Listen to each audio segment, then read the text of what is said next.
What's good, Budget Buds? We're back at it again with a soil video this time. This one's going to be some organic amendments and some ratios for making your soil.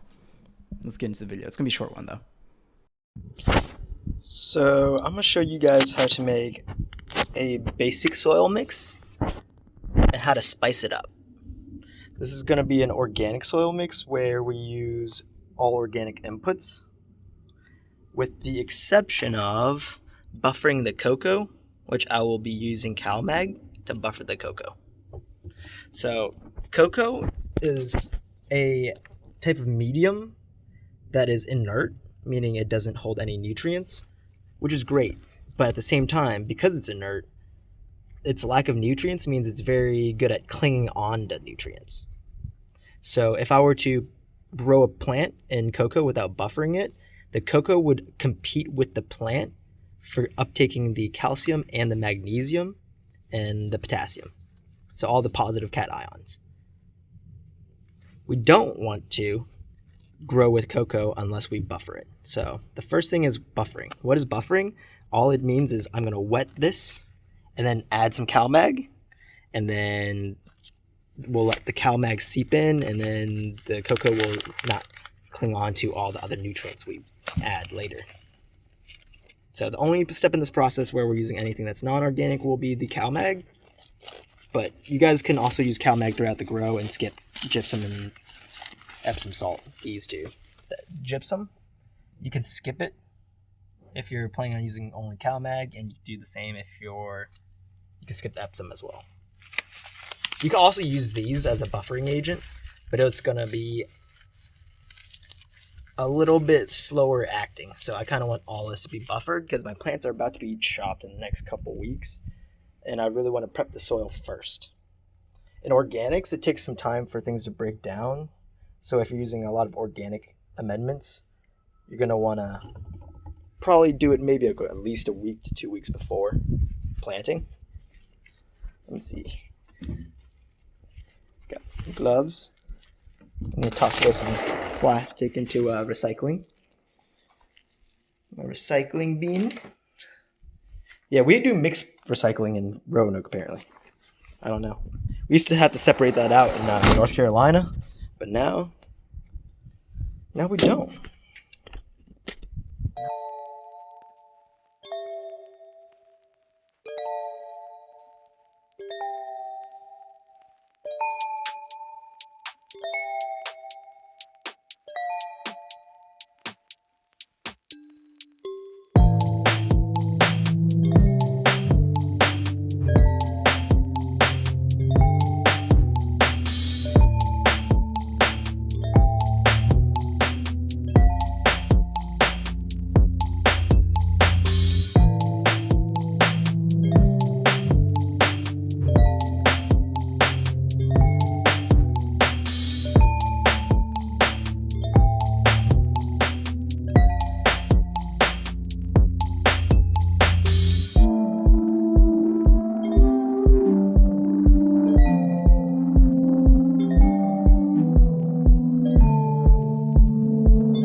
Cocoa will act as like the base.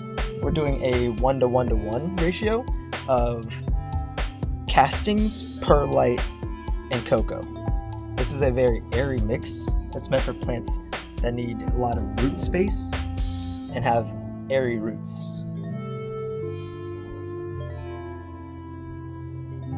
So let that drain for a moment. I'll add the worm castings. I think I had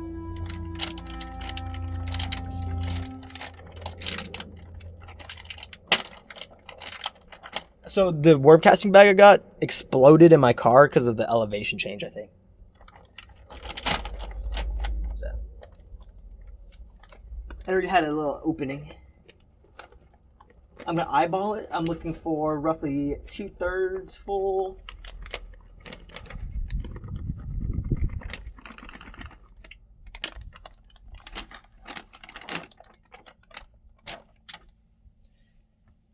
I want about the same amount of worm castings as I did with the cocoa.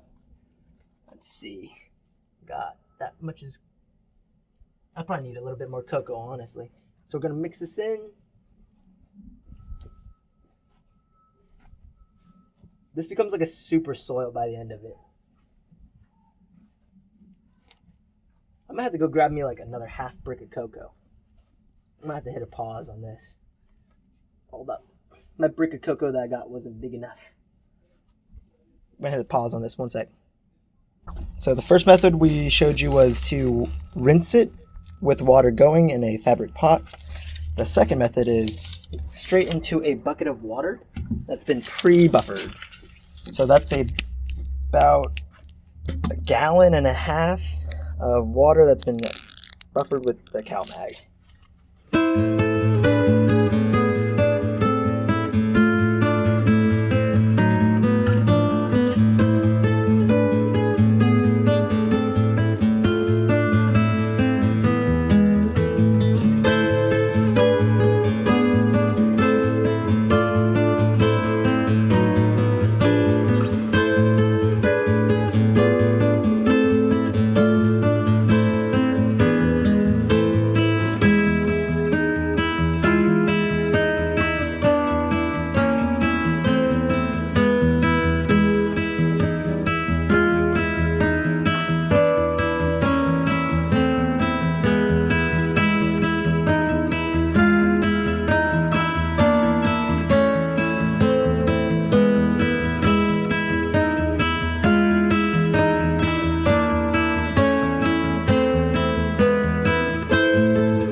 So this is your basic soil right here.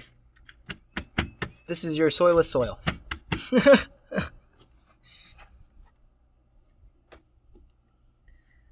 All we gotta do now is decide what amendments we want to put in here for your whatever plants. We're gonna do a little bit of Epsom salt, a little bit of gypsum for calcium and magnesium probably, and a little bit of sulfur. Most people will use things like 444, Gaia green. I like things like alfalfa meal, which is a great ratio for things like cannabis, and things like Dr. Earth, fruit tree fertilizer. We got our base mix. It was a 1:1:1 ratio of castings, perlite, and cocoa. Now we got to decide what we want to do for the nutrients. When it comes to cannabis, people over exaggerate the amount of phosphorus we need in both veg and flower. So I'm going to be using a little bit of 552, just a very small amount. The reason I'm using it is it contains a bunch of different microbes. It's got things like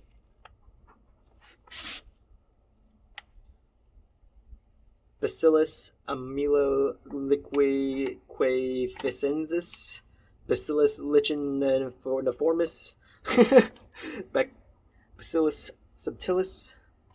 It's got mycorrhizae. So I'm going to be using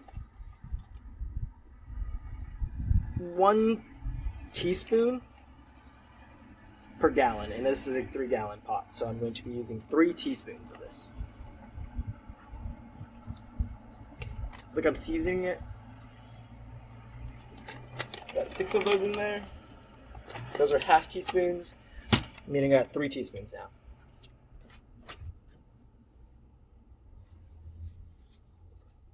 Alrighty. So we're going to give this a mix. This will act as our mycorrhizae and all the bacteria we need for breaking down future amendments. So we're going to get this real deep in there.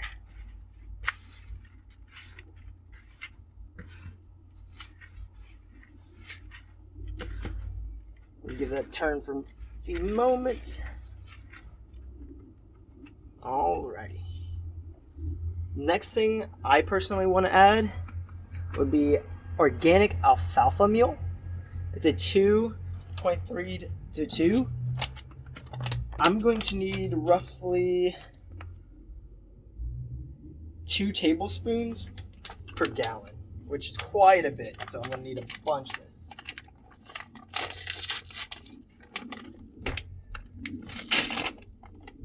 I'm just going to dump like, that's a tablespoon, that's another tablespoon, that's another tablespoon, that's another tablespoon, that's another tablespoon, and that's another tablespoon. All right. That's roughly 6 tablespoons.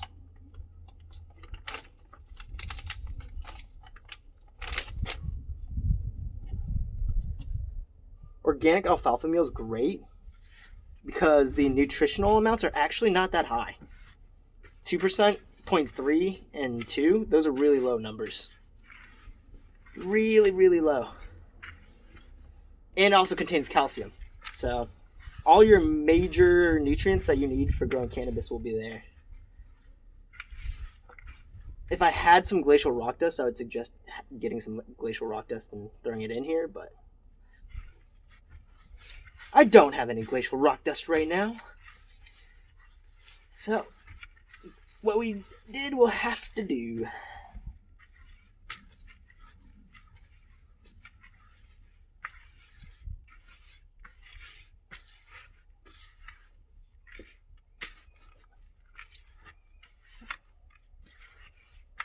And then I want some form of slow release nutrients. So I'm just going to do 1 tablespoon of Gaia green per gallon.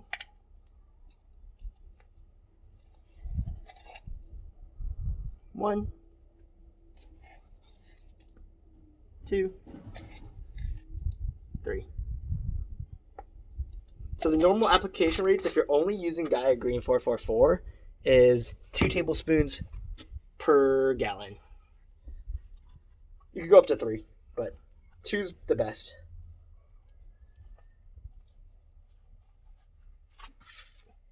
But I'm only using 1 because I'm using alfalfa meal at a large rate, a high application rate.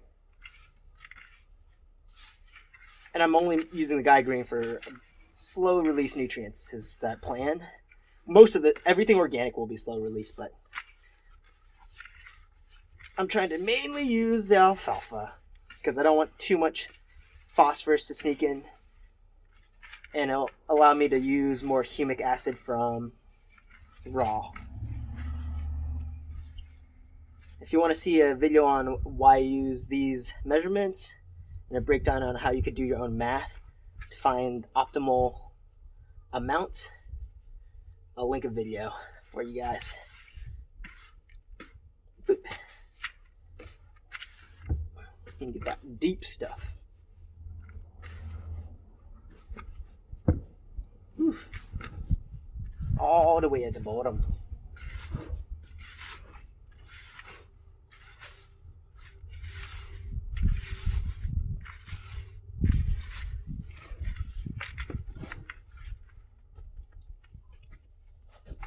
Alrighty.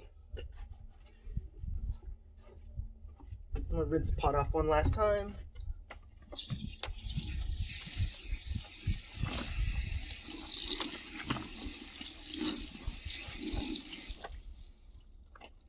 Now it's soaked.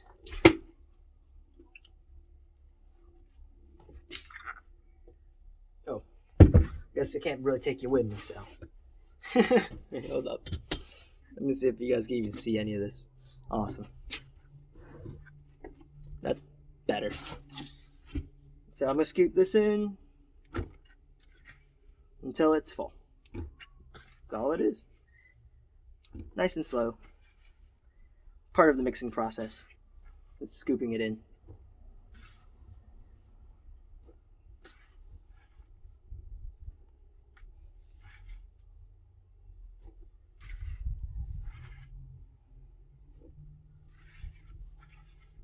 I don't know if it's me, but fresh soil that's ready and ripe, once you get it all mixed, it smells so good to me. I might be a weirdo. But you make this mix at home and tell me it doesn't smell good. Alright, well now that I've got it about halfway, I've got these leaf trimmings. I really want to use them, so I'm going to toss in a little layer.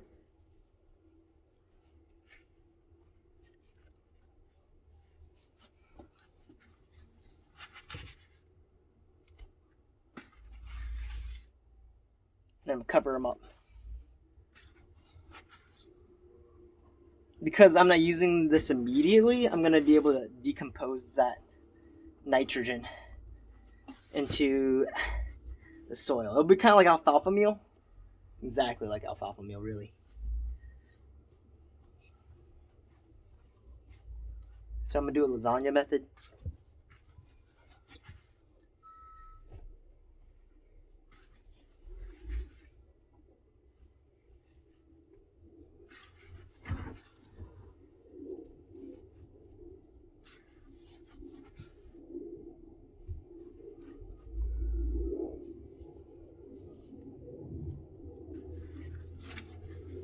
Found bits of the goodies.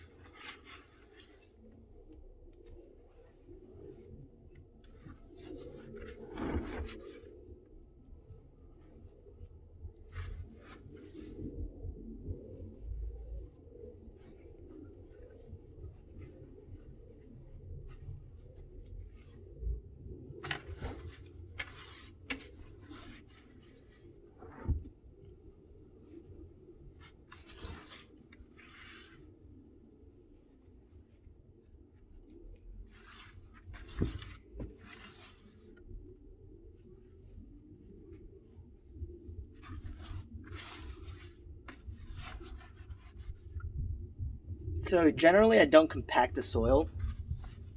I like to leave really nice and fluffy while I'm doing this process, because over time, if you top water at all, which you will have to do when you use top dressing and organics, you'll compact the soil over time. So with that in mind, I keep the bag real lightly tight, really lightly packed. Because we don't want any compaction going on in this.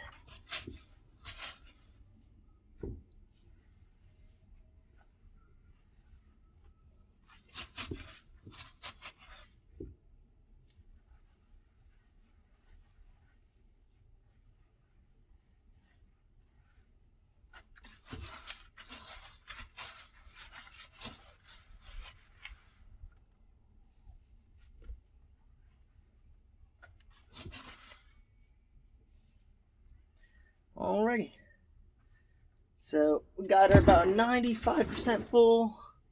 We'll call it there. I'll have some leftover soil and things for other projects. Nice. So I'm gonna let this sit out in a shady spot, semi-shady. And it's just gonna sit there for probably a week or two. Hopefully leave.